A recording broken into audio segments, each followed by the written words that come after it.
تنہائی کے سب دن ہیں، تنہائی کی سب راتیں، اب ہونے لگی ان سے خلوت میں ملاقاتیں، بس وہ سامنے ہیں اور کچھ سامنے نہیں ہے۔ یہ قلب شہید، ایک یہ سطح بھی ہے قلب کی، بے نقابی نے تیری توڑا نگاہوں کا تلیس، اس زمین و آسمان کو بے طرح سے بھرتا میں، سارے کوسموس درمیان میں سے ہٹ جاتی ہے، بس وہ سامنے، بس وہ سامنے۔ اور پھر جس طرح وہ حشر میں سامنے ہوں گے، میدان حشر میں، اس کی پکی امید یہاں جس طرح سامنے ہوتے ہیں، جب بن جاتی ہے تو پھر قلب سے کیا روئے روئے سے آواز آتی ہے، ٹھہر اے دل جمال روئے زیبا، ہم بھی دیکھیں گے، یہ سب ہم پر بھی گزرے گی، یہ فردہ ہم بھی دیکھیں گے، الا ما رحم ربی، الا ما رحم ربی۔ پھر نفس کی بری باتیں جو بھلی لگ رہی تھیں، جب غفلت جائے گی، ذکر آئے گا، آگہی آئے گی، لمن کان لہ قلب القى السمع وهو شہید، قلب شہید جب ہوگا۔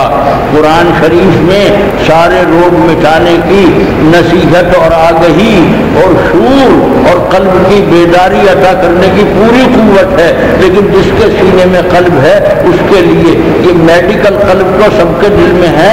اللہ تعالیٰ یہ کیوں کہتے ہیں کہ جس کے سینے میں دل ہے؟ قلب سے مراد قلب زندہ ہے، قلب سے مراد قلب بیدار ہے، من کانا حیا کی قید لگی ہوئی ہے، وہ غفلت قلب کی موت ہے۔ جب قلب میں غفلت ہوگی تو شیطانی وسوسوں کا ایک لشکر ہے جو مستقل حملہ آور ہوگا اور حملہ آور رہے گا، نفسانی خواہشوں کا ایک غلبہ ہوگا۔ چنانچہ نفس کو دشمنی کی آنکھ سے نہیں دیکھیں گے تو غفلت کی وجہ سے نہیں دیکھا، اور غفلت توڑنی تھی تو اپنے نفس کی رضامندی کے خلاف کرنا شروع کریں۔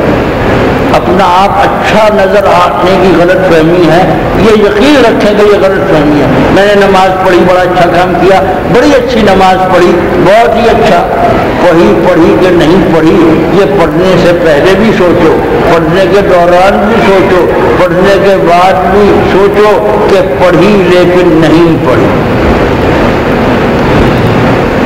ذرا سوچو پھر نماز بنے گی۔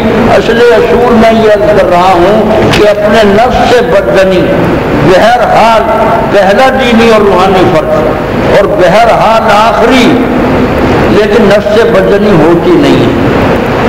میں خود تو اپنے کو اچھا ہی نظر آؤں گا، ڈاکٹر کے پاس جاؤں، لائق ڈاکٹر کے پاس، ماہر فن ڈاکٹر کے پاس، اپنے علم اور اپنے تجربوں کی آخری بلندیوں کی شہرت کم سے کم جس کی ہے، ویسے اپنی شفا کسی کے عظیم ڈاکٹر ہونے کی سب سے بڑی دلیل ہے۔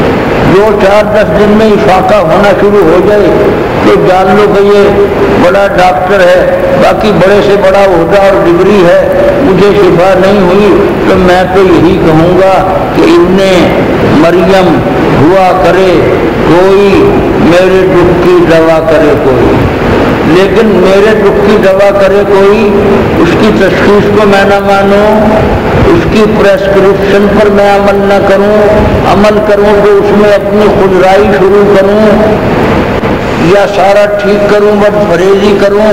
اب وہ طبیب کی نالائقی تو نہیں ہے، طبیب سے مریض کہتا ہے میرا مرض ٹھیک نہیں ہوا، آپ اس کے ذمہ دار ہیں، وہ طبیب نہیں ذمہ دار ہے، وہ مریض کے کچھ فرائض تھے۔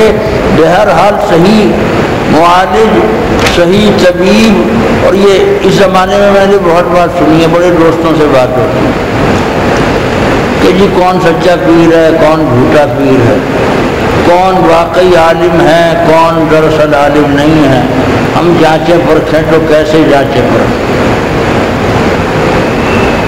اپنے 2-4 مربع کیا 2-4 مرلے کی بات ہو، آدھے ایکڑ کی بات ہو، مقدمہ ہو عدالت میں، خدا خبر صحیح وکیل ڈھونڈنے کی لیاقت کہاں سے آ جائے؟ قانون کی الف بے پڑھے بغیر اپنا مقدمہ جیتنے کا لائق ترین صحیح ترین وکیل بڑی آسانی سے بہرحال ڈھونڈنے میں یہ ایک دن نہیں تو 2-3 دن میں ضرور کامیاب ہو جاتا ہے۔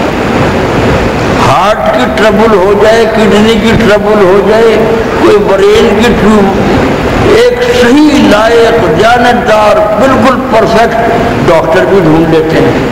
روحانی امراض میں ڈاکٹر نہیں ڈھونڈا جاتا، اس کی پہچان بڑی مشکل ہو گئی ہے۔ وکیل ڈاکٹر کی پہچان کا کام تو مشکل نہیں ہوا ہے، وہاں تو میڈیکل سائنس اور لا نہیں پڑھنا پڑتا، یہاں قرآن حدیث ہم پڑھے ہوئے نہیں ہیں، وہ بھی قرآن پڑھ رہے ہیں، وہ بھی قرآن پڑھ رہے ہیں، وہ بھی حدیثیں سنا رہے ہیں، وہ بھی حدیثیں، کون سچا کون جھوٹا، کون عالم کون جاہل ہمیں معلوم نہیں ہو رہا ہے۔ معلوم کرنے کی نیت ہوتی تو ضرور ہوتا۔ اے خواجہ درد نیس وگرنہ طبیب ہے، عاشق کے شد کے یار بحال شرم نہ کر۔ اللہ کا کوئی عاشق ہو اور اللہ اپنے عاشق پر رحم نہ فرمائے، یہ کیسے ہوگا؟ اے خواجہ میرے آقا میرے باس، تجھے اصل میں تکلیف ہی نہیں ہے، سچی تکلیف جب ہوا کرتی ہے تو سچا صحیح معلم مل جائے گا۔